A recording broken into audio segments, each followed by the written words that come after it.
بسم اللہ الرحمن الرحیم۔ السلام علیکم۔ کیسے ہیں؟ امید ہے کہ آپ سب بچے بالکل ٹھیک ہوں گے۔ تو دیکھیں آج ہم نے جماعت میں کیا کام کرنا ہے۔ اعادہ۔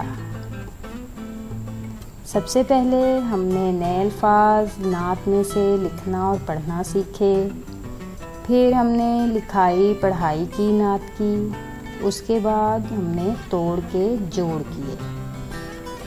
تو آج ہم نے جماعت میں جو کام کرنا ہے وہ کیا ہے دیکھتے ہیں۔ جماعت کا کام سوالات و جوابات نعت۔ مقاصد۔ نعت کے مفہوم سے آشنا ہو سکیں گے۔ آپ سب بچوں کو معلوم ہوگا کہ نعت کسے کہتے ہیں۔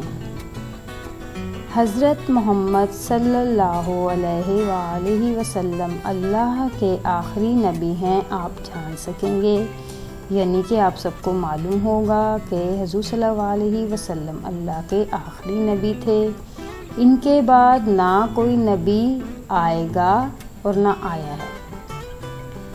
حضرت محمد صلی اللہ علیہ وآلہ وسلم پر کون سی کتاب نازل ہوئی یہ آپ جان سکیں گے۔ سوال نمبر 1، نعت کسے کہتے ہیں؟ پھر سے سوال پڑھ رہی ہوں، نعت کسے کہتے ہیں؟ اس کا جواب ہے وہ نظم جس میں حضور صلی اللہ علیہ وآلہ وسلم کی تعریف بیان کی جائے اسے نعت کہتے ہیں۔ وہ نظم جس میں حضور صلی اللہ علیہ وآلہ وسلم کی تعریف بیان کی جائے اسے نعت کہتے ہیں۔ سوال نمبر 2، نبی صلی اللہ علیہ وآلہ وسلم کا نام کیا ہے، یعنی ان کا پورا نام کیا ہے؟ تو اس کا جواب ہے ہمارے نبی کا نام حضرت محمد صلی اللہ علیہ وآلہ وسلم ہے۔ ہمارے نبی کا کیا نام ہے؟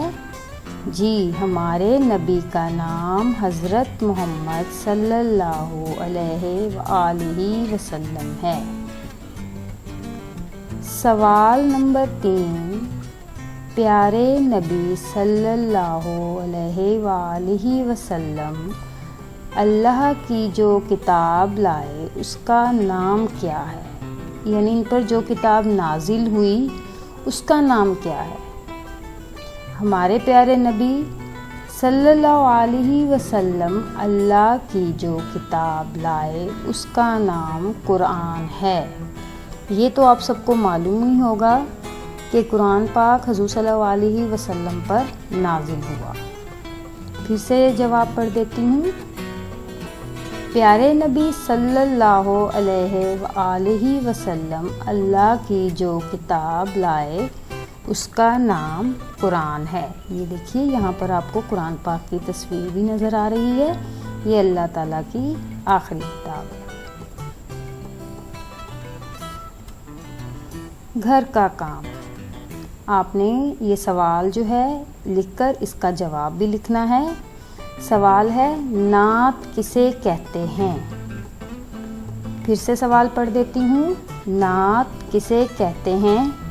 اس کا جواب وہ نظم جس میں حضور صلی اللہ علیہ وآلہ وسلم کی تعریف بیان کی جائے اسے نعت کہتے ہیں۔